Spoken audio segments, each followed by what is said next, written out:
Hi hello friends, स्वागत आहे आपल्या सगळ्या यूट्यूब फॅमिली मेंबरचा नवीन एका व्हिडिओमध्ये आणि आपल्या चॅनलमध्ये सुद्धा. आज आहे 1 फेब्रुवारी म्हणजेच माघ पौर्णिमा आणि यालाच आपण नव्याची पौर्णिमा असंही म्हणतो. आणि यासाठी मला करायचा होता आज पुरणपोळीचा स्वयंपाक. त्यासाठी मी इथं डाळ शिजायला घातलेली आहे आणि त्यामध्ये नवीन काहीतरी धान्य घालायचं असतं म्हणून मी हा शेतातून आणलेला हरभरा आहे तो सोलून घेते आणि तो हरभऱ्याच्या डाळीमध्ये शिजायला घालते. मी इथे हरभरा थोडासा सोलून घेतलेला आहे आणि आज नव्याच्या पौर्णिमेला चंद्राची पूजा आणि माता लक्ष्मी आणि भगवान विष्णूंची सुद्धा पूजा करतात. या पूजेमुळे आपल्या घरात धनधान्य आणि समृद्धी सुद्धा येते. इथे माझी डाळ शिजून तयार झालेली आहे, पण यामध्ये थोडंसं पाणी कमी पडलं होतं आणि पोळ्याची आमटी करण्यासाठी अळवणी लागते जरा. मग मी त्यामध्ये थोडंसं कोमट पाणी केलं आणि त्यामध्ये घातलं आणि त्याला एक उकळी आणून दिली. आणि मी इथं पुरणाच्या आमटीसाठी मी इथं अळवणी काढून घेते एका पातेल्यामध्ये आणि राहिलेल्या डाळीमध्ये ना थोडासा गूळ घालून हे पुरण मी शिजायला ठेवते. या वर्षीची माघ पौर्णिमा ही रविवारी आणि पुष्य नक्षत्रावरती आलेली आहे, त्यामुळे रवी पुष्य असा योग आलेला आहे आणि हा योग ना खूप शुभ मानला जातो आणि हा 62 वर्षांनी योग जुळून आलेला आहे.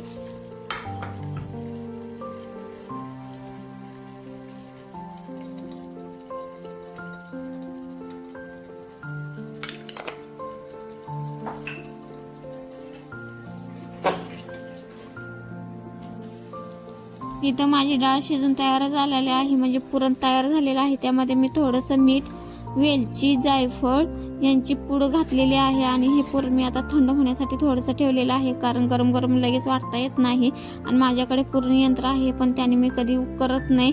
ही चाळणच मला छान वाटते आणि ह्याने पटकन पुरण होतं. मी इथं पुरण तयार करून घेते, कारण मला चंद्राची परडी म्हणजे घरातली परडी आणि तसेच विहिरीवरची सुद्धा परडी करायची होती आणि पुरण करून घेतल्याशिवाय कुठलेही नैवेद्य होणार नव्हते, म्हणून मी आधी पुरण तयार करून घेतले आणि बाकीचं स्वयंपाक मी नंतर करून घेणार आहे. इथे माझं पुरण तयार झालेलं आहे आणि आता मी परडीसाठी लागणारं आवळं, बोरं आणि दिवे तयार करायला घेते. मी ह्याच ताटामध्ये घेते थोडंसं पुरण.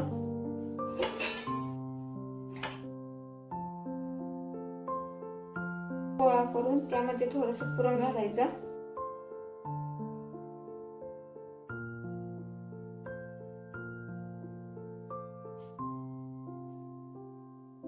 इथे बघा माझे बोरं आणि आवळं तयार झालेत.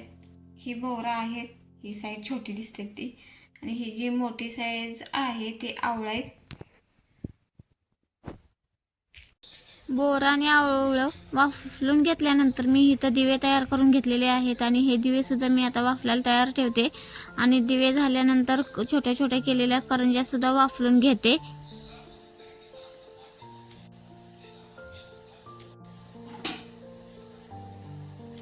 इथे बघा माझं हे दिवं, हे करंज्या, ही बोरं नाही हे आवळं आणि ही बोरं तयार झालेले आहेत नैवेद्यासाठी. आणि हे तर ते बिन तेलाच्या चपात्या, बिन तेलाच्या पोळ्या आणि तेलाच्या पोळ्या असं नैवेद्याचं सगळं करून झालंय. इथं माझं आता नैवेद्याचं करून झालेलं आहे सगळं हे, आणि त्यानंतर मी पोळ्याचा स्वयंपाक करून घेते. चला मग. भात, आमटी, कुरवडी आणि भजी तयार करून झालेले आहेत आणि इथं पोळ्याच राहिल्या होत्या, त्या पोळ्या मी तयार करून घेते आणि नंतर आम्ही विहिरीवरची परडी भरण्यासाठी जाणार आहे. ही अशी ताटी केलेली आहे परडीसाठी आणि त्याच्यावरती पत्रावळी खरं तर ठेवतात, पण आम्ही पत्रावळी विसरलेलो आहे म्हणून हे ठेवतोय कागद. इथं असं आम्ही सगळं परडीचं साहित्य ठेवून ना सगळं नैवेद्य भरून घेतलेले आहेत आणि हे आता दिवे लावून घेणार आहे, पण वारा जास्त आहे, दिवे लागतील का नाही जरा शंकाच आहे.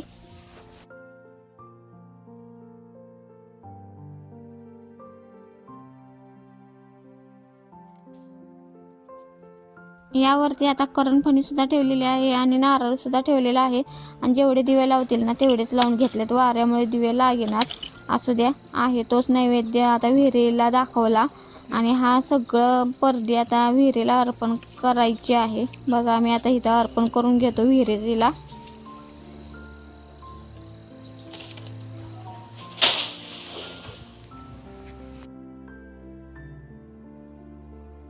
परडी घरातली तयार झालेली आहे, म्हणजे चंद्राला ह्याचा नैवेद्य दाखवायचा, नंतर जेवण करायचं आहे. मग चला आता इथे काही चंद्र खाली दिसते ना, मग वरती टेरेसवरती घेऊन जात. बघा इथे वारं नसल्यामुळे छान दिवे लागलेत. आता हे मी चंद्राला ओवाळून घेते. हा असं धरत ते अगरबत्ती. इथे माझी चंद्राची पूजा सुद्धा करून झालेली आहे. आणि तुम्हाला हा व्हिडिओ कसा वाटला एकदा कमेंटमध्ये सांगा. व्हिडिओ आवडला असेल तर व्हिडिओला लाईक, शेअर आणि आपल्या चॅनलला सबस्क्राईब करा. पुन्हा भेटू नेक्स्ट व्हिडिओमध्ये.